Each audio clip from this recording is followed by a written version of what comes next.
Hi, I'm Tom Cargill, the CEO of British Expertise International, and this is a brief explainer ahead of BEI's relaunch of our plans ahead and what it means for our friends and members in this country and around the world. Much is often quite rightly made of how companies value predictability in order to plan, and this applies equally to our members working across global infrastructure, capacity building and international development. Yet when significant structural change in circumstances becomes inevitable, businesses must move quickly to understand and mitigate these new risks and seize new opportunities.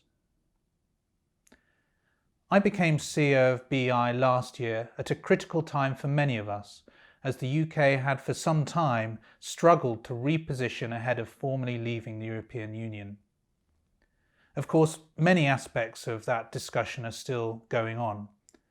But away from the headlines, and despite the pandemic, there has since last year been a significant change in the disposition and focus of much HMG activity with regards to our foreign, trade, security, defence and diplomatic work.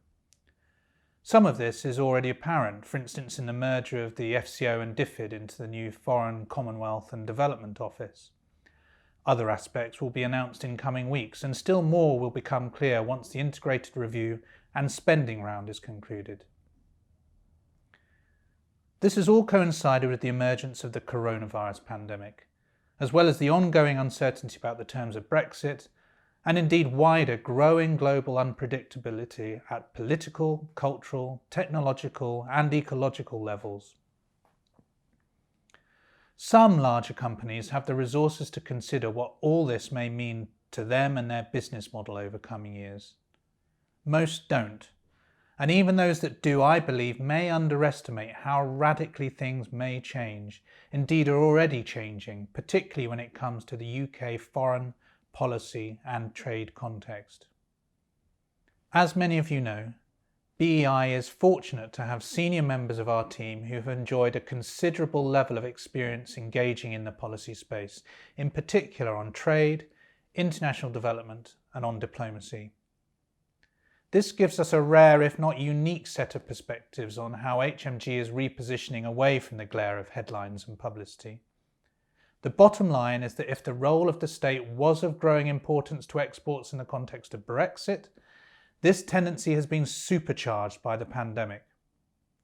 Of course, this doesn't apply to all exports, but in our key sectors of infrastructure, capacity building and international development, in particular, we need to change the way we think, act and collaborate if our businesses are to survive and indeed thrive over coming years.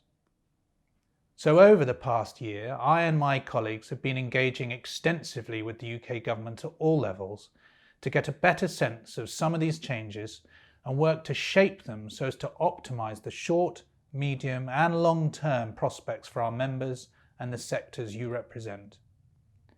I'm pleased to say that we have enjoyed encouragement and support for these efforts on the basis that our government counterparts equally recognise that the private sector will be key partners in driving forward the changes the UK's future prosperity, security and influence relies upon.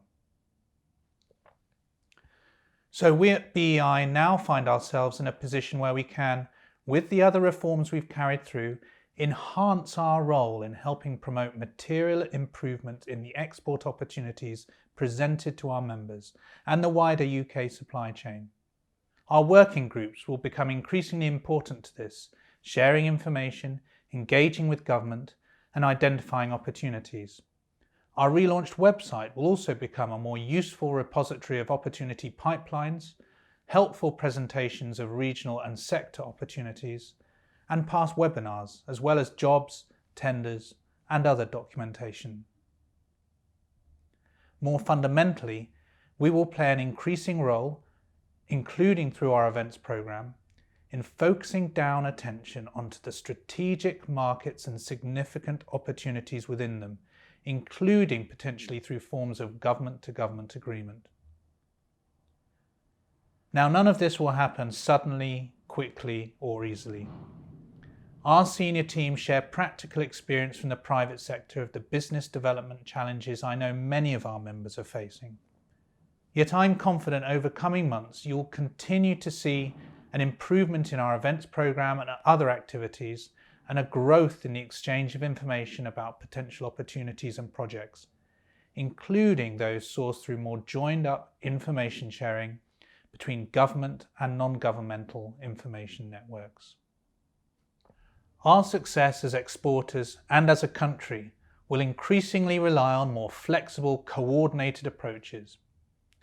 BEI is now well placed to play a central role in this, and our whole team look forward to working with our members and friends in and out of government to achieve real results and growth over coming years. Thank you for your time.